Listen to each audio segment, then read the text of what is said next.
Olá, eu sou a professora Renata Dias e dando sequência ao nosso estudo de embriologia agora dentro da disciplina de BHE, a gente vai ter um enorme prazer de ter um pouquinho dessa introdução de embriologia humana. Então, é importante de fato que a gente estude a embriologia, né, uma vez que vários aspectos da reprodução estão intimamente ligados a esses conhecimentos que só foram possíveis graças a essa variação, né? É importante lembrar que a embriologia, ela deriva basicamente da histologia também, né? Por isso que a gente aborda ela com facilidade aqui. E ela nos permite ter conhecimentos, né, e melhorias no nosso dia a dia. Bom, aqui eu estou demonstrando para vocês, né, o britânico Robert Edwards, que ele ganhou o Prêmio Nobel de Medicina em 2010, porque ele lá na Universidade de Cambridge, ele trabalhou e iniciou, né, em meados do século passado, esses estudos na área de embriologia que culminaram no nascimento do primeiro bebê de proveta, que aconteceu em 25 de julho de 1978, né, por Louis Brown. Então isso foi revolucionário na época, né, porque tornou possível o nascimento de bebês, né, tornar algumas mães existentes quando muitas vezes algumas complicações no período da fertilização poderiam ter complicações. Então ele trouxe esse recurso, né, essa chance de algumas mães que jamais poderiam ter essa fertilização de forma natural poderem se tornar mães. E isso foi um grande boom, né? Além disso, né, também teve uma particular importância no estudo da embriologia, não só para a embriologia, mas para várias áreas de ciências diversas, o pesquisador chamado Ian Ilmot. Esse indivíduo, né, ele é escocês, ele trabalhou em parceria, na verdade, com várias universidades na Escócia, mas ele é do Instituto Roslin e ele foi o responsável pela pesquisa de clonagem, né, com a ovelhinha Dolly, que ficou super popular lá em 1997. Então, através desse experimento revolucionário, né, que foi a geração de indivíduos geneticamente iguais, né, os clones, a partir da ovelhinha Dolly, ele, na verdade, ele além de trazer essa possibilidade da clonagem, ele também estabeleceu a teoria do envelhecimento, né? Então, como se diz, né? Com uma cajadada ele matou dois coelhos, né? Sem querer, ele descobriu dois processos envolvidos, né? Ele percebeu e descobriu que era possível realizar uma clonagem, né? A partir de um óvulo não fertilizado, né? Poderia retirar o núcleo, incorporar o núcleo de uma célula adulta e a partir de descargas elétricas, esse óvulo com uma célula adulta, ele poderia dar origem a um embrião. No mesmo processo que seria o processo natural, né? Um zigoto que se transformaria numa mórula, que geraria um crescimento dentro da barriguinha de uma mãe, né? E é dessa maneira que nasceu a Dolly, né? A Dolly nasceu como uma ovelhinha normal, brincou durante um grande tempo. No entanto, ovelhas, elas vivem, né, a idade normal delas é até 14, 15 anos, né? A longevidade delas é relativamente curta. Então a Dolly, né, como ela foi produzida, a idade adulta da célula adulta dela era de por volta de 7 anos. Então a Dolly, quando ela tinha 7 anos, ou seja, metade da vidinha dela, né, que ela teria ainda mais 7 anos pela frente, mais ou menos, ela já apresentava sinais de envelhecimento precoce. E ela morreu mesmo em 2003, ela acabou morrendo, né?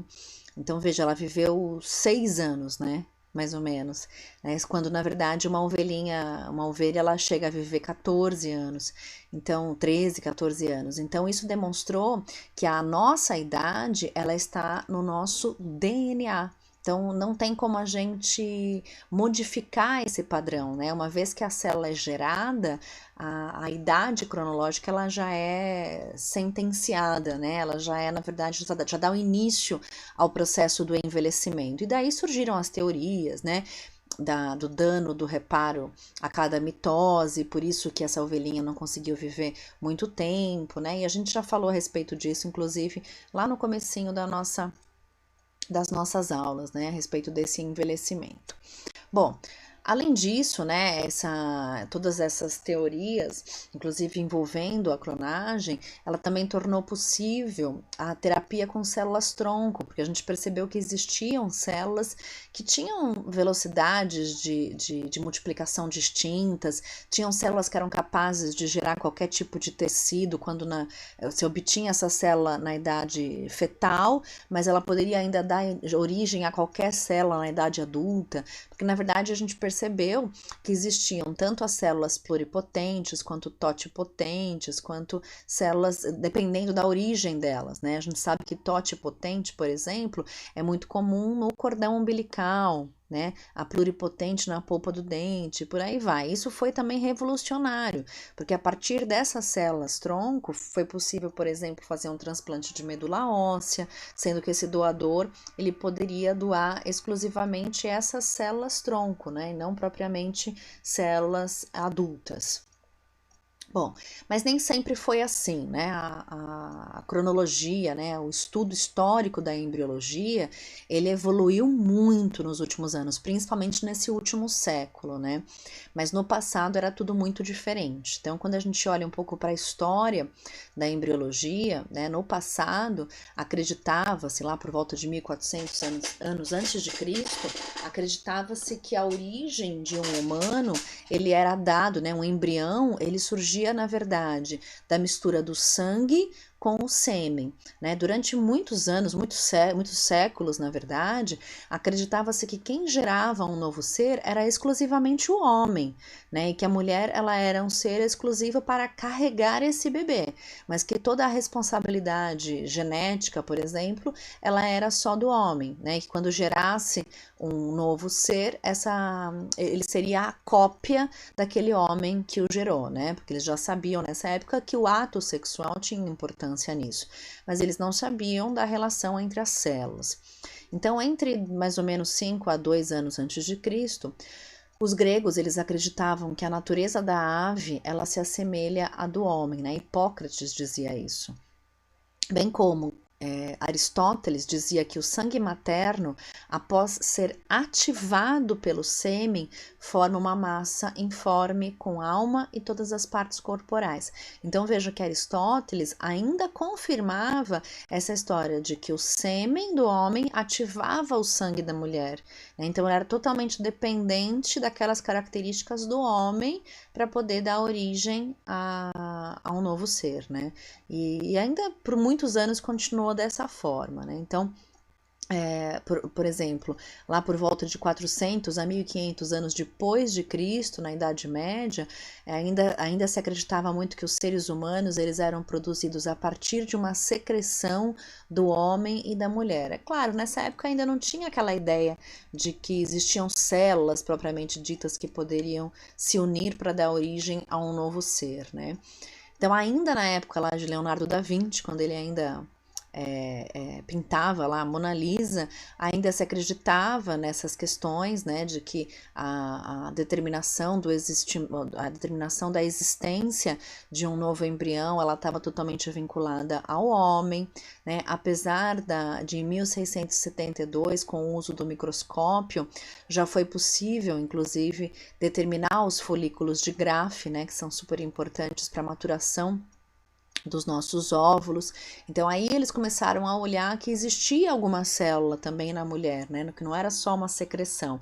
Mas ainda em 1677, quando a gente olha lá nos dados históricos sobre o desenho de um espermatozoide, era como se ele fosse um mini homenzinho. Olha aqui, ó, os bracinhos, as perninhas, a cabeça, né? Então eles acreditavam que a característica de um ser humano, ela era dada por uma unidade que era só um ser minúsculo e não uma célula propriamente dita, né? Em 1759 foi refutada a teoria da pré-formação, né? Então isso foi um dado histórico super importante também, e só em 1785 é que eles perceberam que existiam então essas duas células, né, definitivamente, apesar dessas evidências anteriores, né, de que era necessário a união do óvulo com o espermatozoide para então dar início a esse novo ser. Então aí é que eles começaram a perceber a contribuição de fato do homem e da mulher, né? Não era exclusiva só do homem. E foi uma grande descoberta, né? Nessa época, na verdade, o microscópio já estava evoluindo também, né? Então, em 1839, surgiu também a teoria celular, então os avanços em histologia foram aumentando, a origem das espécies também fala muito a respeito da hereditariedade e da evolução, né? Charles Darwin teve uma grande responsabilidade disso. Em 1859, né? Em 1882 foi descrito o desenho de um núcleo celular, então eles já começaram a descobrir que existia de fato a multiplicação, né? Já se descreveu a mitose e pouco no ano seguinte se descreveu a meiose, né? Porque eles começaram a estudar as células somáticas e as células sexuais e viram que tinham algumas diferenças entre elas. E em 1902, né, no início do século passado, eles descobriram então a existência do zigoto, que é a nossa primeira célula, né? Que ela é oriunda, na verdade, do espermatozoide com o óvulo. Bem, nessa teoria celular, né, que foi aceita em 1839, foi um grande avanço para a embriologia, onde nessa teoria foi afirmado, né, foi proposto que tudo que for vivo, todo ser vivo, ele é formado por célula e que a vida ela depende dessa célula e da sua integridade, ela tem que estar saudável. Também, de acordo com essa teoria, foi estabelecido que toda célula tem um material genético, né, DNA e RNA, e tem que ter um metabolismo próprio. E que toda célula, ela se origina de uma outra célula pré-existente, né? Sendo que elas fazem isso por uma reprodução assexuada, né? Que é a mitose propriamente dita, né? Mitose, meiose. E a história ia rolando, né? Isso foi no finalzinho, né? Um pouquinho antes de chegar lá no século XX, né? E quando chegou o século XX, surgiram grandes novas descobertas, né? Surgiu o primeiro carro, surgiu o primeiro avião lá por Santos Dumont, surgiu o rock and roll, surgiu o primeiro computador, nasceu o nosso grande gênio, né? Surgiram várias guerras mundiais, a televisão, então outros eventos foram acontecendo, né, com essa evolução. E não diferentemente, né, também surgiu a microscopia eletrônica. Com a microscopia eletrônica em 1940, foi possível, na verdade, observar inúmeros eventos antes sequer sonhados, né? Então, até de fato, a visualização de moléculas, a visualização de forma clara de organelas citoplasmáticas, né? E surgiu em 1978, que foi um grande marco para a história da embriologia, o primeiro bebê de proveta, seguido em 97 pela primeira clonagem. Então, isso foi de fato super importante. E aí, depois, no século XXI, eles começaram a observar essa clonagem com outros olhos, né, como clonagem terapêutica, que aqui no Brasil ainda não é permitido, né, nem a terapia gênica com células tronco também não é permitida, mas em muitos países já é permitida sim. Bom, e assim a embriologia ela foi evoluindo, né? Estudar a embriologia significa estudar o embrião. E embrião, ele é um ser vivo que existe desde a terceira até a oitava semana. Mas quando a gente fala em embriologia, a gente não olha para o embrião só nesse período, né? Só de terceira a oitava semana. Na verdade, a gente estuda a embriologia desde a formação do embrião, desde o zigoto até a formação do feto.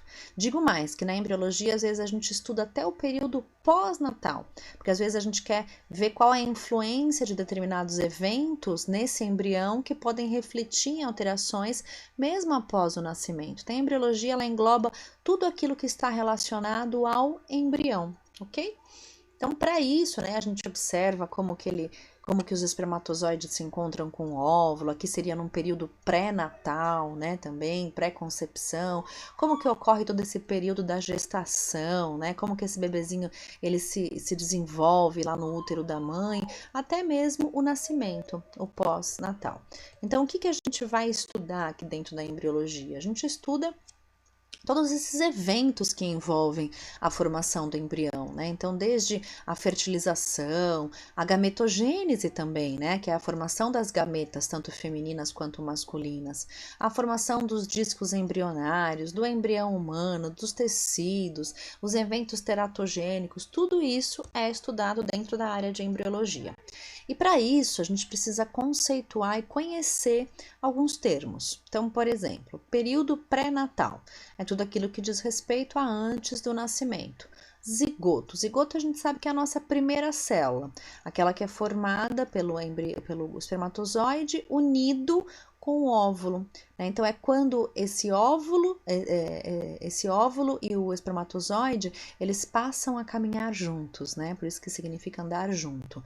Clivagem. O termo clivagem significa a divisão mitótica do zigoto, todas aquelas inúmeras divisões mitóticas que ele vai sofrer a partir da sua formação. Mórula é o conjuntinho de células mitóticas, né, que são produto dessa clivagem. Blastocisto nada mais é do que essa mórula que ela vai crescendo, se desenvolvendo, se multiplicando ainda mais, dando um aspecto de bolha. Gástrula. Gástrula é o nome que eu dou a quando essas várias células formadas do blastocisto se organizam em 3 camadas. Então, por isso que eu digo que gastrulação é o evento de formação dos discos embrionários, que a gente já viu, né? Que nós temos 3 discos, 3 folhetos embrionários: o ectoderma, o mesoderma e o endoderma. Isso é a gástrula, isso acontece no período da gastrulação. Tenho também a neurulação, que é quando eu tenho a síntese da neurula, que é a minha placa neural. Tenho ainda o embrião, que é aquele formado nos primeiros estágios, e o concepto, que é o embrião mais as suas membranas, né? Tudo que envolve o embrião. Feto é aquele ser humano após o período embrionário. Feto vem de prole, né? Daquele que nasceu de alguém. Aborto é quando eu tenho o nascimento do embrião ou do feto antes dele ser viável, ok? Primórdio é o primeiro, né? O primogênito, o primeiro a nascer. Período pós-natal, tudo aquilo que acontece após o nascimento. Neonatal é o que envolve o primeiro mês de vida, o neonato, as 4 primeiras semanas. Infância, que vai de 1 ano e 1 mês, né? 13 meses até 13 anos, né? Puberdade, então é aquele indivíduo que ele se torna púbere, adolescente ou pré-adolescente à puberdade, né? Que vai entre 12 a 15 ou de 13 a 16. A adolescência, né, ela vai já até quase a idade adulta, entre 12 e 17. Por isso que a gente vê, às vezes, o púbere é aquele que é o pré-adolescente, né? E o adolescente é que vai, de fato, até os 17, 18 anos, né? Até atingir a idade adulta, a gente considera como adolescente. E o adulto é aquele que fica a partir dos 18, 21 anos, depende de cada um, né? E aí a gente depois atinge a fase madura, depois a fase idosa e por aí vai.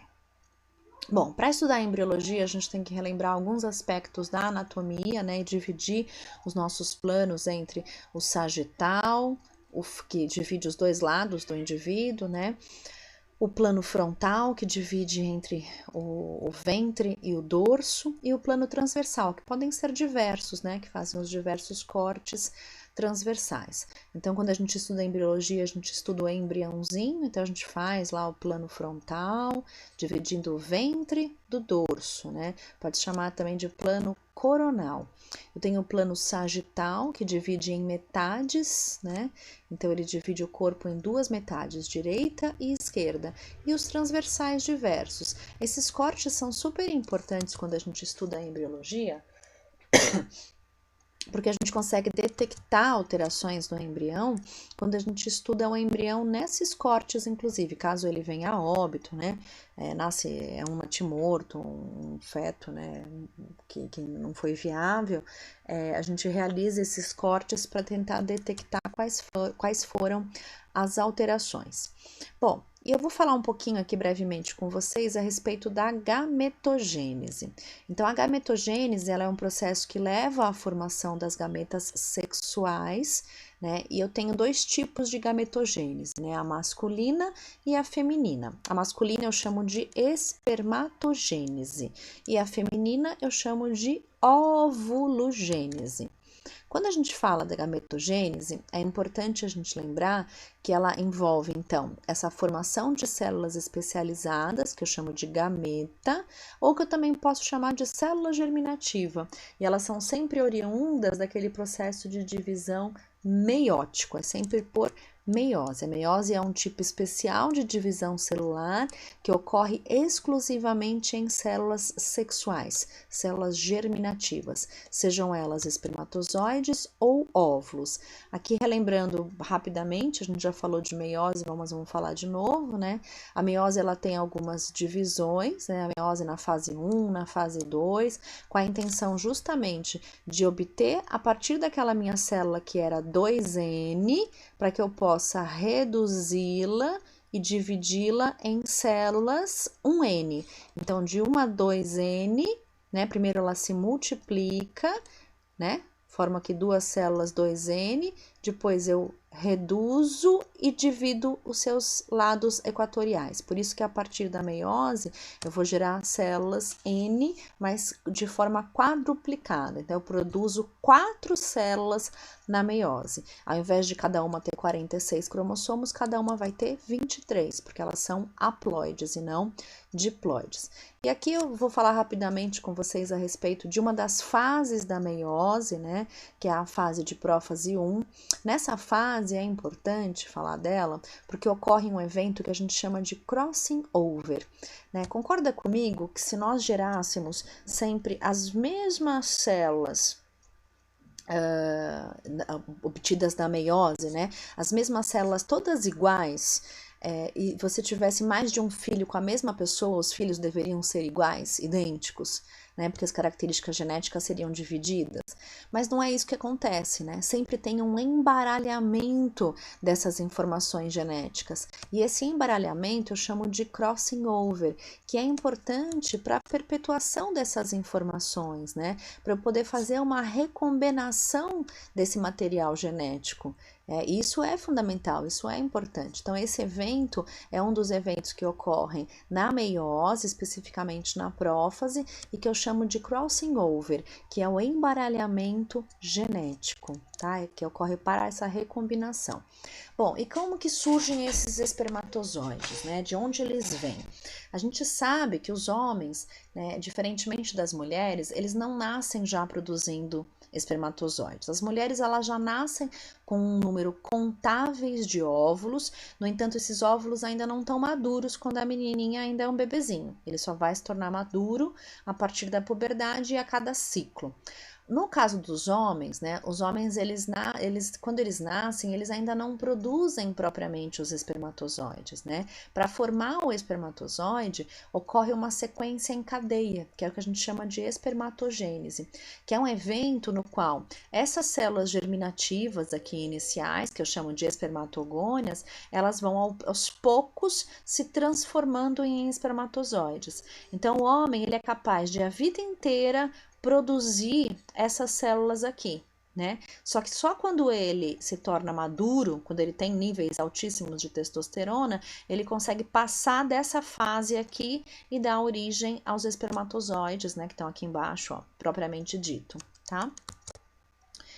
Então, onde que acontece essa espermatogênese? Basicamente nos túbulos seminíferos, né, dos testículos. Então, aqui está o testículo, né? Então, lá dentro dos túbulos seminíferos, ele vai sendo depois eliminado por esse canalzinho e levado para ser eliminado após a ejaculação. No entanto, né, todo esse processo de formação mesmo, né, de maturação dessas espermatogônias, ela só acontece a partir da puberdade. Então, a partir de mais ou menos 12, 13 anos, só que, diferentemente do que acontece nas mulheres, os homens nunca param de produzir essas células após a adolescência. Então, ele fica produzindo espermatozoides, né, continua maturando esses espermatozoides até o final da vida, tá? Então, aqui tem o testículo, né, a região do epidídimo. Vejam que o canal deferente, ele faz um corte aqui, né, sagital. O canal deferente está aqui é a região do epidídimo. E aqui dentro, pessoal, é onde estão presentes os chamados túbulos seminíferos, que é onde propriamente existe a produção e a maturação desses espermatozoides. Então, vejam que eu tenho lá a espermatogônia, né? Essas aqui ainda sofrem mitose, e depois vai acontecer a meiose a partir dos espermatócitos primários. Então, só a partir daqui. Até aqui ainda é tudo mitose, é tudo célula diploide. Só vai formar a célula ploide a partir dos espermatozoides primários.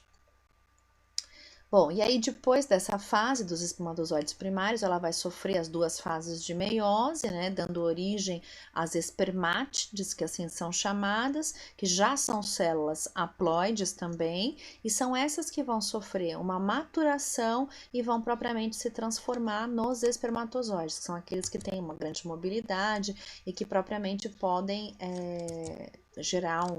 fecundar um óvulo. Então, observem aqui o espermátide, né? Esse espermátide, muitas vezes, ele ainda está bastante imaduro, ele vai se desenvolvendo aos poucos, né? Note que ele tem essa fase de Golgi, né? O núcleo começa a modificar, o citoplasma também, começa a formar aqui a cabeça do acrossomo, né? Por isso que a gente chama de fase acrossômica. Essa região aqui é o que a gente chama de capuz acrossômico, que é o que depois vai dar origem à cabeça do espermatozoide, e depois eu tenho essa fase de maturação, né, inicial, intermediária e depois a final. É importante lembrar que aqui no acrossomo, né, aqui nessa fase final, existem um complexo de enzimas que são super importantes, pessoal, para auxiliar na fecundação propriamente dita, quando ele consegue alcançar o óvulo, tá? Então, ele tem aí um conjuntinho de enzimas. Então, ele tem essa fase de capuz, né, onde a vesícula ela se dilata. Depois, eu tenho a fase acrossômica, que é quando a célula vai se alongando, até que, por fim, ele acaba se transformando no espermatozoide. Lembrando que, nesses casos, né, eu tenho uma grande concentração no espermatozoide, uma grande concentração de mitocôndrias na região aqui da cauda, porque ele é uma célula que tem mobilidade, né, tem um gasto energético muito grande. Então, por isso que nessa região eu encontro uma grande quantidade de mitocôndrias, porque lá eu consigo gerar, né, sintetizar ATP e manter essa movimentação do espermatozoide. Aqui mais uma vez, né, como que ele vai se maturando, né, veja que ele vai alongando até ele se transformar aqui, né, reduz praticamente quase todo o citoplasma dele, e o espermatozoide já passa a ter o seu aspecto de espermatozoide, né.